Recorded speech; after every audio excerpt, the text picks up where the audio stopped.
Hello, everyone, and welcome back to the Quixotic Topic. My name is Daquan, and today I'm joined by. Hello, my name is Leah. And today we'll be talking about art and the complexities that surround juniors and seniors. And so, Leah, when you came to me wanting to talk about this topic, what exactly did you have in mind pertaining to art? Hmm. What did I even have in mind when it came to art? I guess probably just a few reflections on taking my first art class, which was drawing here, not counting orchestras. Well, even though that's also been an interesting process, I guess.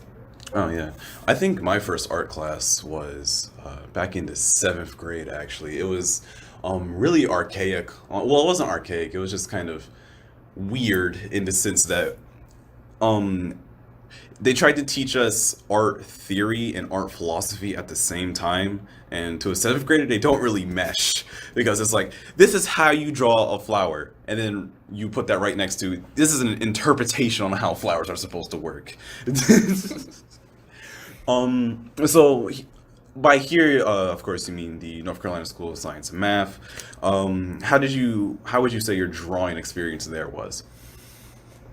Well, I have thoroughly enjoyed it. Of course, Miss Alter is an amazing teacher.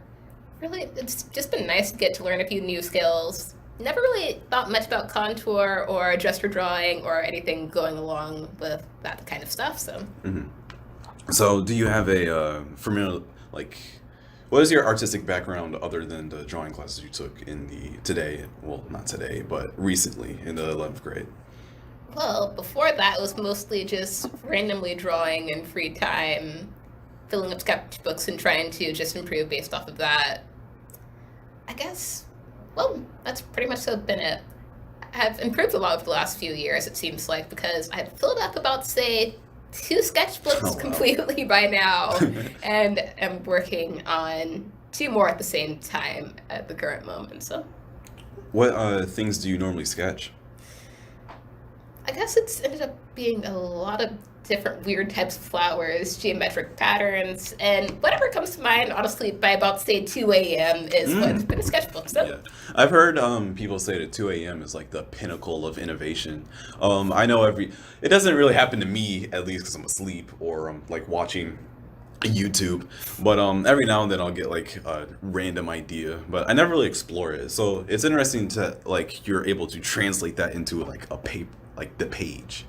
I think that's maybe somewhat analogous to how some people will those posts on social media, for example, where it's like, well, I was drunk at 3 a.m. and I wrote this, and I looked at it, and it's like incomprehensible garble.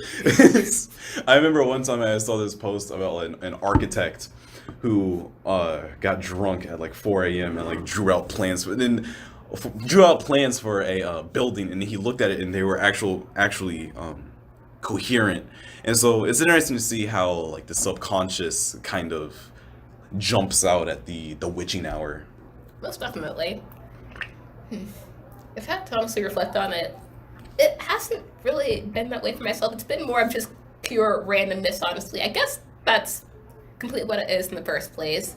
When it comes to art, though, it seems to be, well, personally, things that just become more abstract, honestly. So, Yeah, abstract is actually my favorite form of art. I've taken a liking to it ever since the fifth grade, and I was introduced to. Oh, this is the part where I don't remember the artist's name. It looks stupid. Um, Actually, no. I'll give you a different example. I was reading a book. I forgot the title of the book too, but it was in the fifth grade, and it was detailing. It was about these two kids who ended up solving a murder using like pentominoes, which of course is those the Tetris blocks pretty much, and it was so interesting to me how abstract those ideas were, and it's like it's solving a murder by using like an L block, for example. And I think that really catalyzed my not yearning, but desire for more abstract things in art. And so you said that you've taken an orchestra here at NCSSM too, correct? yep, that has been an interesting experience. I love Mr. Laird. He's a wonderful teacher. The thing is, we start with very complex pieces, and of course, with an NCSSM schedule, it's somewhat difficult to find time to actually practice Oh those yeah. pieces. So it's been a process of finding something out, learning how to do something correctly, and then 2 or 3 days go by when I've just been doing homework. Most likely physics or calculus. Oh yeah. Putting that aside, usually it's by then I've forgotten what I did in the first place, so Yeah, definitely. There's a lot of very high expectations in the sense of, like, especially if you're trying to learn very complex pieces. But from what I've heard from the orchestra, it seems to go pretty well. Like, it's given that all of the kids there are also bogged down by other things, like if it's not physics and calculus, it's like anatomy and physiology and molecular genetics, for example. It's like if you're not doing one thing, you're doing another. Uh, but to be able to balance all of that and then be able to create a honestly beautiful sounding crowd of wood squeaking against wood it's breathtaking, honestly. Of course, that's coming from I. While I do have a somewhat musical background, I'm not in the orchestra at NCSM, so I don't get to see all of the nitty gritty, which I assume does exist. most definitely it's well, we have about say 2-ish hours to practice on Tuesdays, which is very helpful. And of course, for the forgetting things, it usually just ends up being writing stuff down in music pieces. But the thing is, considering how large the orchestra is, if something kind of goes wrong for 1 or 2 people, nobody notices that in a large crowd. Hmm. It's more of the technique of just continue playing and everything is fine. So, Yeah, that's interesting how you could just kind of vanish in the sound. yeah. I guess another interesting thing when it comes to orchestra as well, with the piece that we're doing, oh, please forgive me, orchestra students, because I'm forgetting the name of the composer right now. I think we're doing something by Beethoven's Second Symphony, Mm. but right now we are also doing that with some of the students who are in the band as well.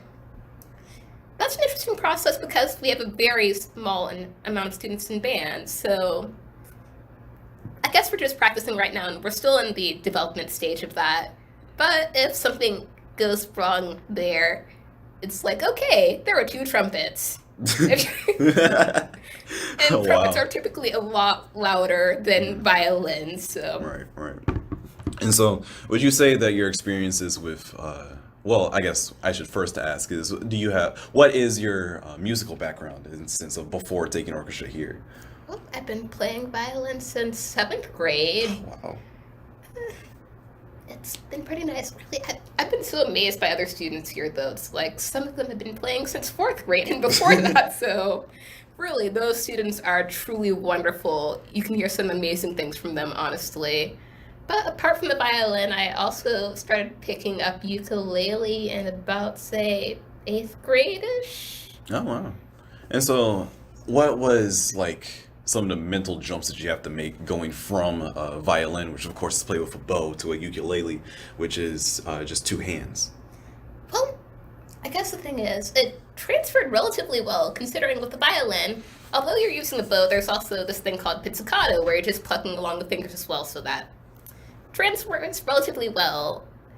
I guess there's not, well, with strings, I guess you could hear that starting note, those are mostly different, except both the violin and ukulele have an A string, so that makes things slightly easier.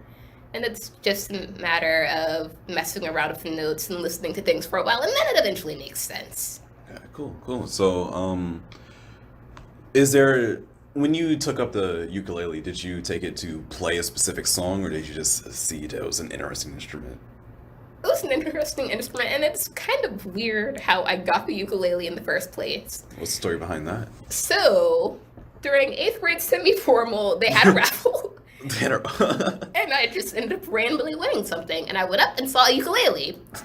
I thought that was the coolest thing other than the pogo stick that they had, but I chose ukulele, so that's how that happened. That's actually really interesting. Semi-formal, of course, being a dance event here at NCSM, that the dress code is semi-formal.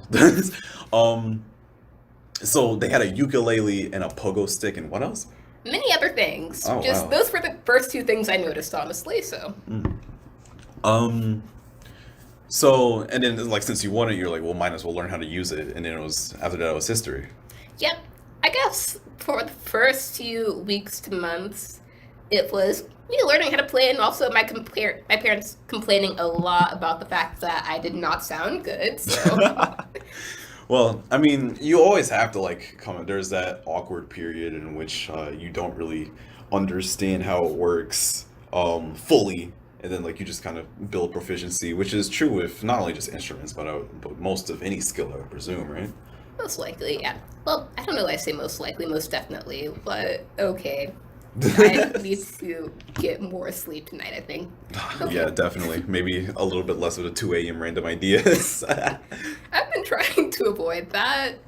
Really, it's like after homework, I just don't want to do anything else. So that's the whole entire explanation of the violin thing, along with not being allowed to leave a room after 2 a.m. And violin at 2 a.m. for other students would not be that pleasant. Oh So, yeah.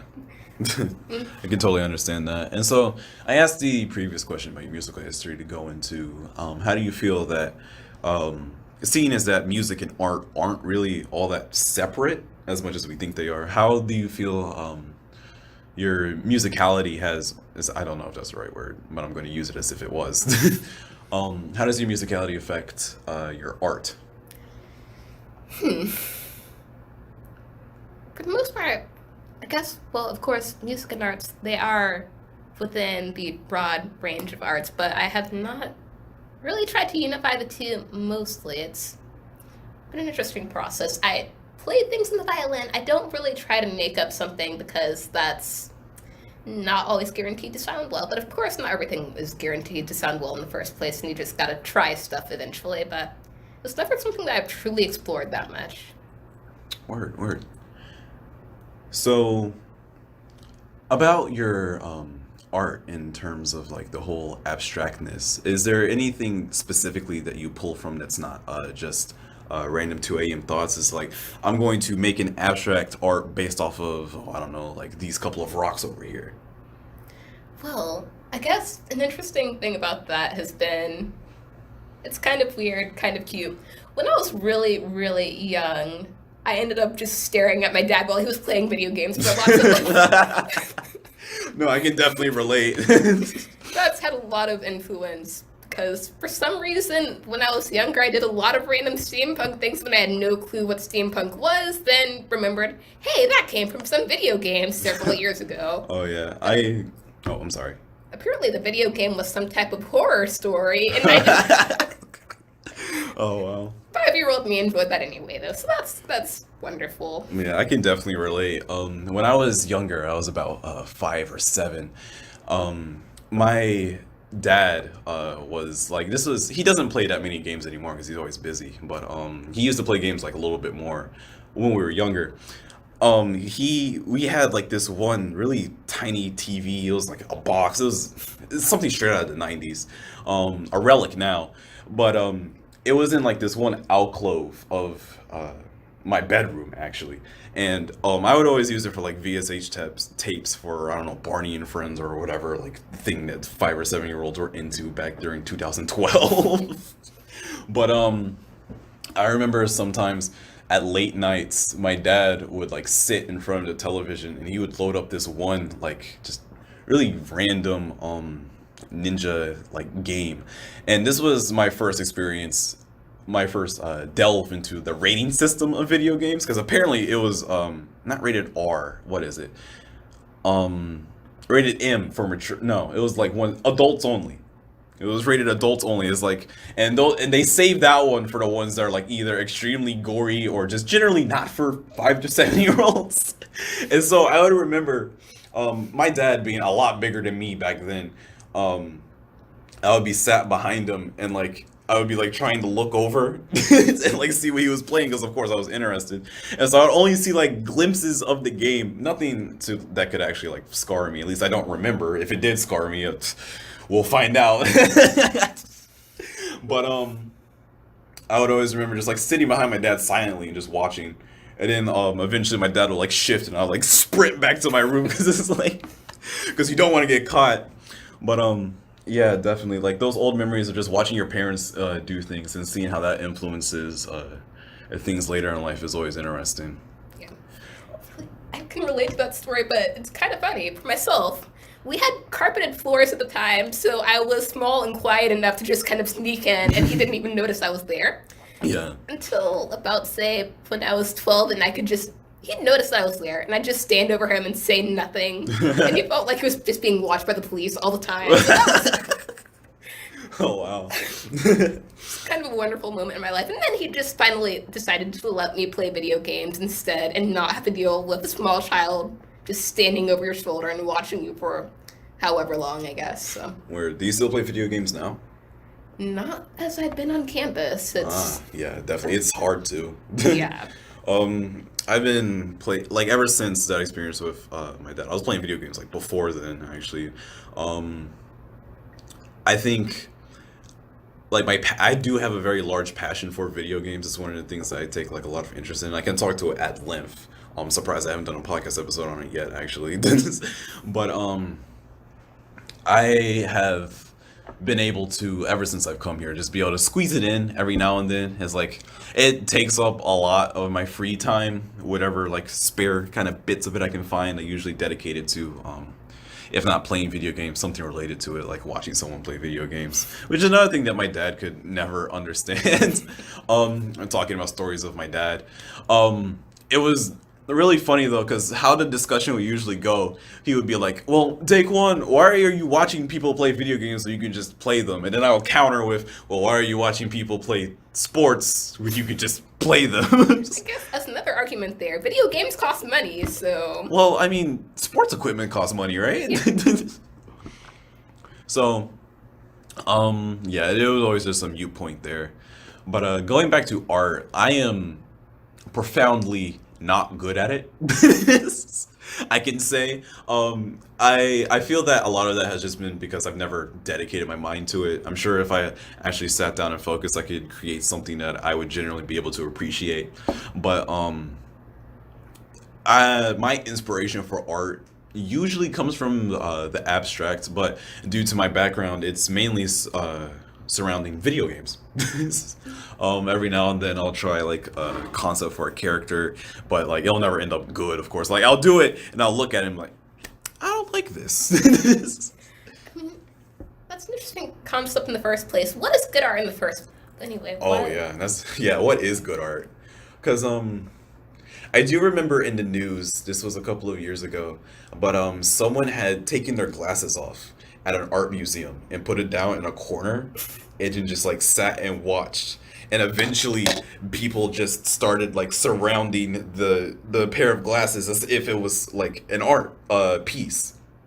I think there's actually like a lot of extensive research done on like how the definition of art kind of transmorgifies throughout culture. In fact, I think at this point, and this is kind of a hot take, but you know, memes could technically be art. Because like what would you say your definition of art is? Really?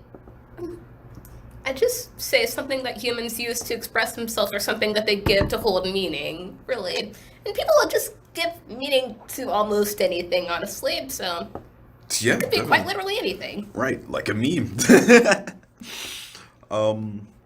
I've actually done for NC System. I had to do a research paper in my junior year, and I actually did it on memes. That was very interesting to get into the philosophical discussion of like how memes can be used in art. I do also remember, I can't remember any names today. It's kind of weird, but there was this one. This was like the turn around movement, I guess. This people cite this as like, okay, this is when art kind of started becoming weird, fairly quixotic. It was a fiction. Someone had made a.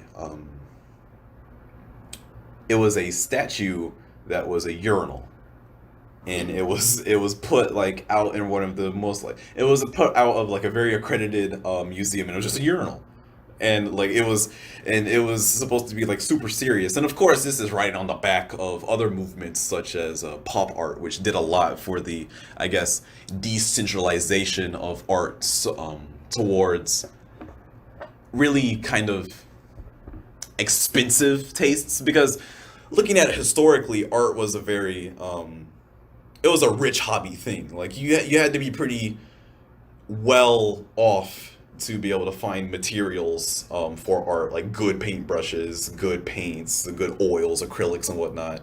Um, and then even then, art was mainly left to like regalty. Is like there are so many examples of artists doing renditions of famous kings and queens, um, and so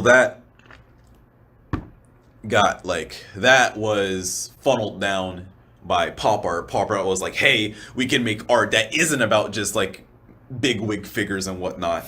And then we get to the toilet urinal, and then we get to toilet urinal. That's a redundant. This. And then we get to glasses. Really just interesting transition, honestly. So very weird. I honestly have to wonder, what meaning do people give to just seeing a urinal? How Yeah, does that become art? I think in recent trends, this is like a meme, so I'm about to alienate half of my audience. um, but it's like how English teachers will always find meaning in something that is like objectively meaningless. Is like an author will write the sky was blue, and an English teacher would be like, well, the sky is meant to represent, and it's, like that's the joke. Is like, well, wow, look at this person being so incredibly uh, over analyzing something that doesn't need to be analyzed. And so I pose a question to you: do you feel that the transition of art has followed the same transition? Well, do you feel that art has transitioned in the same way that music has? I guess so. Well, it's interesting. Really, when you're talking about music in general, that and art within itself, those are two extremely large things. You're going to see so many different types of music in the first place. I guess, huh, I don't know exactly. I wouldn't say that they've gone down the same path. Well, they kind of have, I guess. When you're thinking of, I guess, back to Beethoven's Second Symphony, Right, right. something that large and would most likely be heard by wealthy people. Then, as you go back down to the modern day, art is for the people, but then you still do have those people who overanalyze things and try to make meaning out of nothing. But yeah, Yeah, I think it's interesting to see because we have. I guess the most stark example we can make is from Beethoven's Second Symphony to I don't know, the latest Taylor Swift single. Is like obviously these are not the same thing, but they come from the same kind of musical cesspool in the sense of like meter, bar, rhythm. Um, I guess I think I would say that music hasn't followed the same kind of transition of art because while art is like people try to find meaning from no meaning sometimes, and like in fact that's like the whole point. This can be evident in movements like post and postmodernism, but music is kind of like how many, how long can we take the same core fundamentals and like remix it? I guess you do have a good point with that performance last year where there was somebody who used several chords so many different times to play 40 different songs or something. So, Right, right. And because like when you look analytically, seeing as that music has like a confined science to it, those notes that are in Beethoven's Second Symphony and are in Taylor Swift's latest single are fundamentally the same. Like they're the same. That hasn't changed. Like an eighth note will always be an eighth note. And if you try and change the eighth note, then there's already something that defines that. It's like, oh yeah, that's an extended eighth note. That's a eighth note with a oh boy, musical knowledge. Come to me. Uh, it's the one with like the. It looks like an eye. It's got like an arc and a dot over it. Oh a boy. fermata. Fermata. Yes, thank you.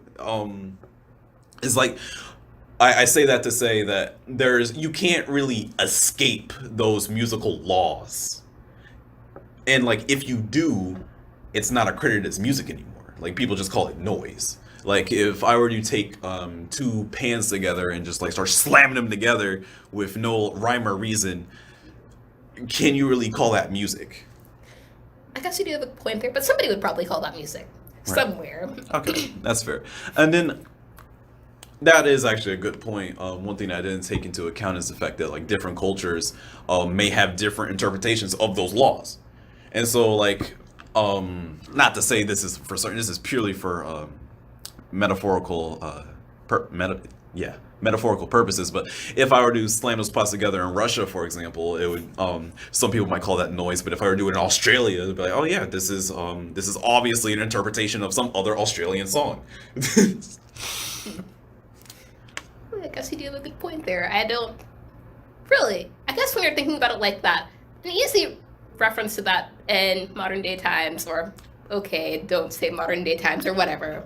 But when you're thinking of the genre of heavy metal, of course, a lot of people would call that random noise. But of course, for a lot of people, that would be music that has a lot of meaning to them. So Yeah, it's interesting. And so like it's cool to see how that music can kind of impersonate a meaning in a sense, which takes us to our other topic, imposter syndrome. So when you came to me and you said you had wanted to talk about imposter syndrome, does that come from like your own experience with it? personal experience, and of course, watching other students as well.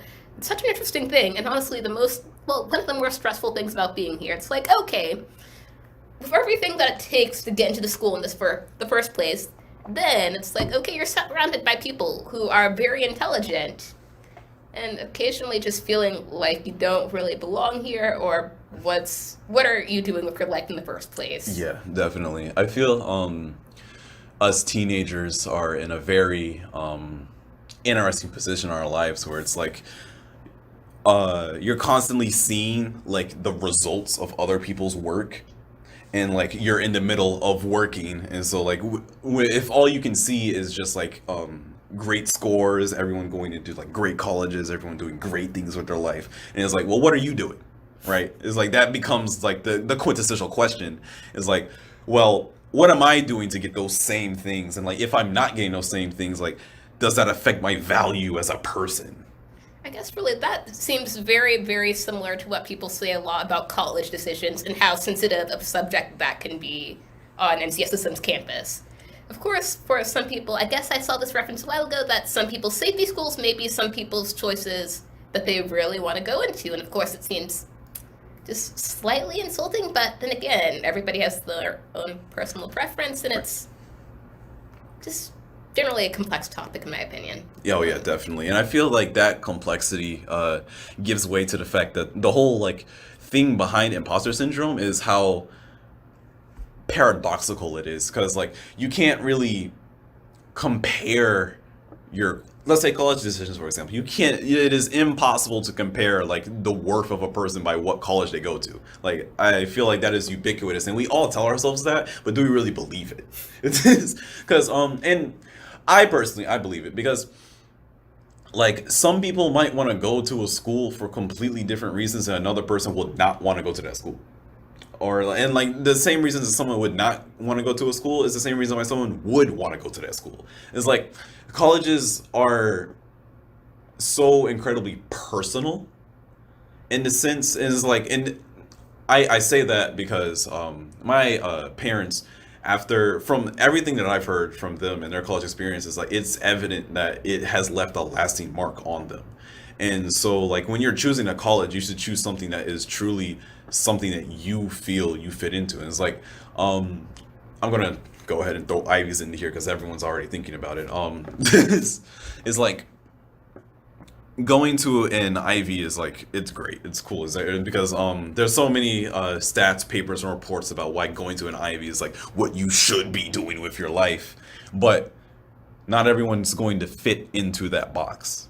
Most definitely. Really, when you're thinking about something like that in the first place, that just kind of circles back to the imposter syndrome thing of seeing, oh, look, this person, look at what they're doing. They have gone to NASA. What am I doing with my college experience at this Ivy League school? Right, exactly. And then from there, you got to ask yourselves, like, do you want to go to NASA?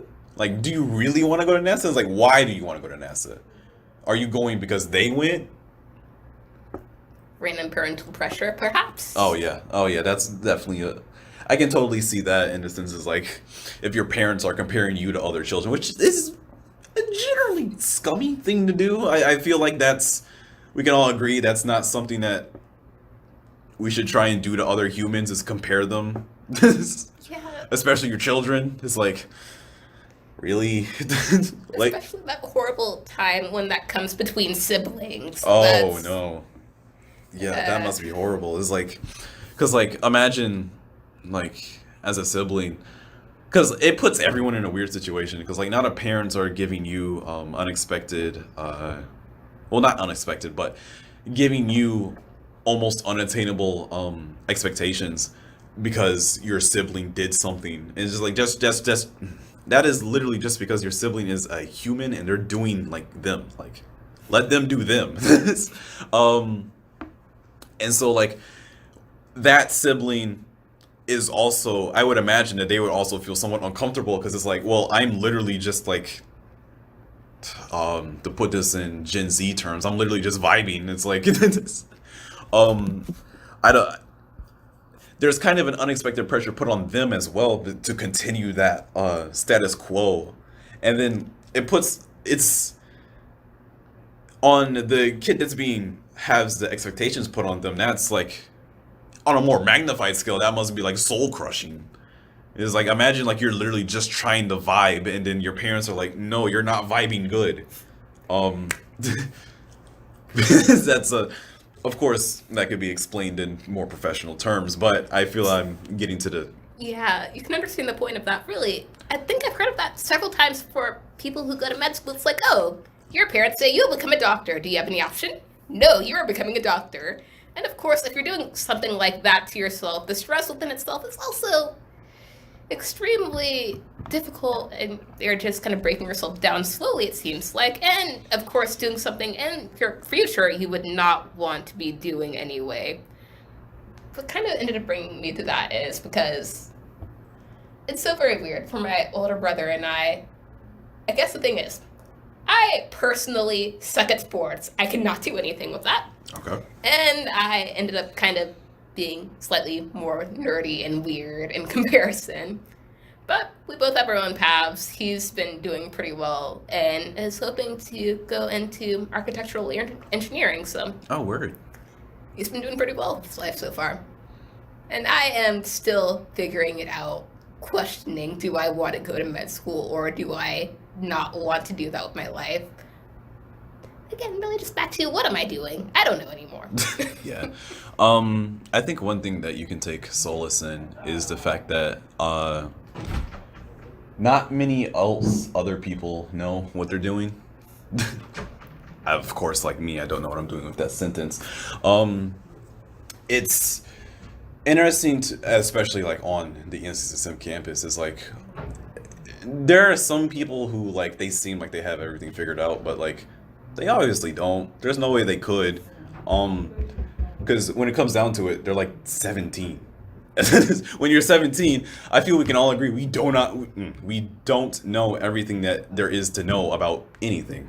We just kind of like to pretend we do because it's the most advantageous thing to do at the moment. Yeah, I guess apart from that, it's also comforting to know what you're doing instead of worrying, hey, I gotta figure out my life sometime soon, I guess. Right. But really, I guess for a lot of people, they go into college undecided and they turn out fine, so. Right, definitely. I remember one time I was sat in a meeting for like a college preparatory thing, and it's I won't say it's trivial, but it was like another kind of run of the mill is like someone older than you tells you about how college is supposed to go.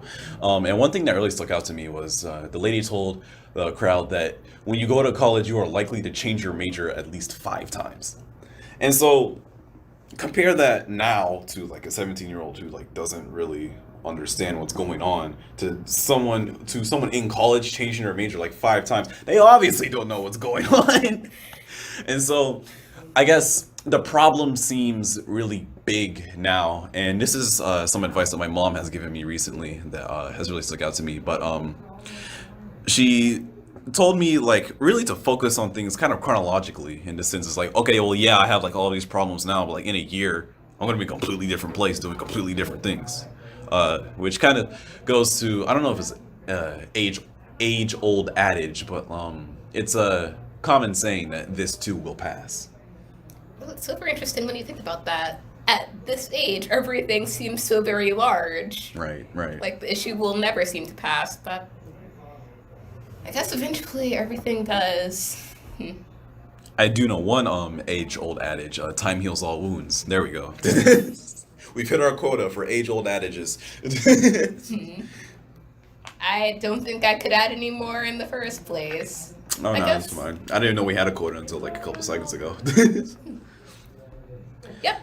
Not knowing what's going on until the second that it happens. Right, All good. right. It's very abstract. Yeah. But yeah, especially like this is my first time experiencing life. When I come back and do this over again, I'll probably do it a lot better. Of course, that's a joke. Give me 1 second. We have some fairly rancorous neighbors, and we're back. If I could get one podcast out without interruptions, it would be so nice. But alas, it's a work in progress. And hopefully, we'll be having a more soundproof room. Eventually. Eventually, Still, yes.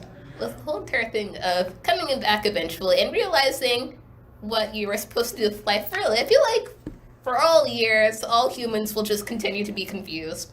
We're confused what to do with global warming in the first place. We will stay confused, it seems like. Even though that is slightly morbid. Definitely. I feel that that like admittance of confusion is something that allows for more holistic and worthy bonds with other people. And it's like if you're honest with someone and tell them like, hey, yeah, I don't know what I'm doing about life, and then they're also honest with you, it's like, hey, I don't know what we're doing about life either, and then like you can end up trying to figure that out together. Trying to figure that out together as friends, as or like even more. But relationships is something we talked about in a previous episode. But yeah, just like this podcast, it's going to improve with time. That's kind of the whole, I guess, goal of life is to, regardless of if you make it into an Ivy League, if you have a 19-figure job, if you have enough kids to rival, what's his name? The dude in China. You know what I'm talking about? The guy who had a lot of kids. I do not know who you're talking about, but having more than 3 or 5 children sounds terrifying, but... Okay, well, never mind. I guess we'll wrap that up by saying having a good legacy. Leaving a legacy behind. I think that all kind of coalesces down into just trying to consistently improve as a human and using your improvements to augment the lives of others. I think is a pretty good outlook to have surrounding the whole "what am I doing?" question. It's like, I'm doing me. I'm going to get better every day. I'd have to agree with you there. Really, it's such an interesting experience coming to that lesson in the first place. When I ended up realizing that was probably summer of junior year when I started doing chemistry research. I had taken AP chemistry the the spring before that, and realized I still have no clue what I am doing with this. Mm-hmm. And the goal then just became just try to do better every day. And that's what I've tried to apply to science and math, even though that is sometimes difficult. Oh yeah, definitely. And why I am not doing exactly as well as I'd like to in calculus. Amen to that. But I mean, it's whatever. It's I guess kind of. This is again like going back into the whole philosophical side of this. It's very interesting to be able to approach everything with not just optimism, because I feel like optimism might be more of an umbrella term for a lot of things, but mainly gratitude. Yeah. And so now speaking about improving the podcast, so now we're in the kind of part where we review or kind of reflect. So do you have any kind of final thoughts or things that you would like to say?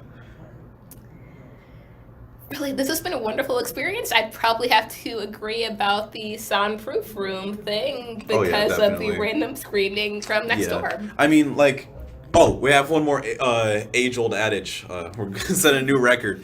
Expecting the unexpected. Why, honestly? Like, out of all of the things that happen, why would you scream in a library room? It's whatever. You can't control what other humans do. You can only control what you do. Blaming it on the 2 a.m. I am going to do something creative thing and still wake up early. Yeah, at 2 a.m. I'm going to scream in a library room today. Shout out to the people in the room right next to us. You don't know you're going to be in the podcast unless you end up watching this. Um, hope you enjoy your little cameo. But in conclusion, I guess, art is a very abstract concept in the sense is like, and art is a pretty good mirror for life. Yeah. Honestly. I feel that when it comes to drawing things, me for one, not only do I try and pull from things that I've experienced in life, but also try and pull life out and put it into my art. I think this can be seen like more obviously with stuff like nature, for example. Being able to look at a piece of art that is representative of like a orchard or fields of gray or like blue seas, and like being able to put yourself in that painting, I feel is like the most representative of being able to pull life and put it into something. And I think that that technique can be used in a lot of other practical uses, like putting your life into something, like truly dedicating yourself to accomplish a common goal. Going back to the other point in terms of imposter syndrome, I think one good, I guess, medication for it is to have a goal, have like something that you plan to accomplish, have something that you would like to do. Most definitely. And I guess really when looking at something like this, maybe Miss Alter had mentioned it to your class too. Don't remember the philosopher himself, but he hated artists because he had claimed all art is a lie, all artists are liars. Really going back to the imposter syndrome thing, sometimes acting like you know what's English. Acting like you know what's going on sometimes seems to work with stuff. Really, I guess it's unfortunately one of the lessons you end up learning kind of quickly here at Science and Math. Sometimes BSing things works. Oh yeah, that's true. That's true. There has been some times where it's just like having confidence in my answer, even if it was the wrong answer, like saw me through. Yeah. And it's always surreal when it happens because it's like, looking, someone outside looking in can always say like, wow, this dude just blurted out the wrong answer. But from someone that's like in that environment, it's like, wow, he like had conviction in that, and it's like, let's see how he got to that, and then that ends up helping, that augments the class in itself because exploring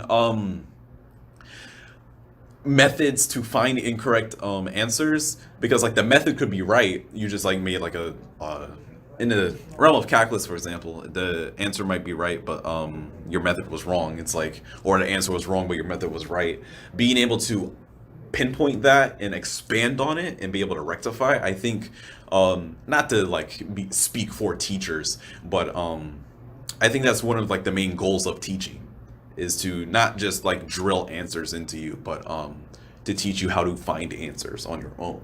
Yeah, other than that, really, if something kind of looks wrong, I guess exploring why this.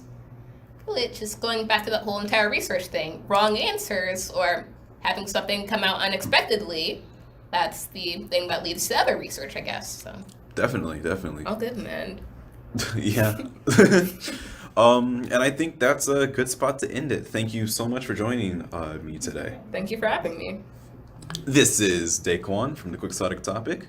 This is Leah. From the Quixotic Topic.